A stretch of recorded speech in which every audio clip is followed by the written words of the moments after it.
Հարկ վճարողների ցանկը սրբագրվում է։ Պետական եկամուտների կոմիտեն լուծարման ենթակա հարկ վճարողների նախնական ցանկում ներառել է այն կազմակերպություններին, որոնք 2013-ից մինչև 17 հունվարի 1-ը հարկային մարմին չեն ներկայացրել որևէ հաշվետվություն, հաշվարկ կամ հայտարարագիր, չունեն գույք եւ պարտավորությունները չեն գերազանցում 10,000 դրամը։ Օրինակ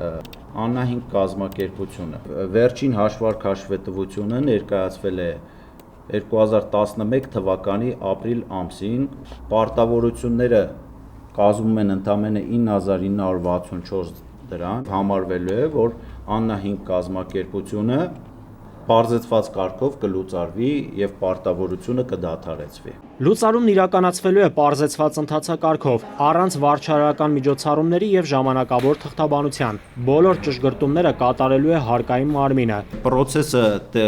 կարող է տևելու է միջև տարեվերջ, դրա նպատակը նաեւ որ գերատեսչությունները, պետական գերատեսչությունները համագործակցելու են միմյանց հետ, պարզելու են գույքի առկայությունը, հարկ վճարողներին որևէ անհանգստացնելու առիթ չի լինելու։ Այս նախաձեռնությամբ պետական եկամուտների կոմիտեն մաքրելու է հարկային մարմնի տվյալների բազան, հստակեցնելով գործող հարկ վճարողների շրջանակը։ Այդ կերպ հնարավոր կլինի խնայել նաև պետական ռեսուրսները։ Հրապարակվել է նաև օրենքով սահմանված չափանիշներին բավարարող հարկ վճարողների ցանկը։ Նախնական ցանկում ընդգրկված 48606 հարկ չվճարողները, եթե չեն ցանկանում լուծարվել կամ հանվել պետական հաշվառումից, կարող են այդ մասին գրավոր տեղեկացնել հարկային տեսչությանը։ Նաիրի Մուրադյան, Խաչատուր Եսայան, ժամը լրատվական։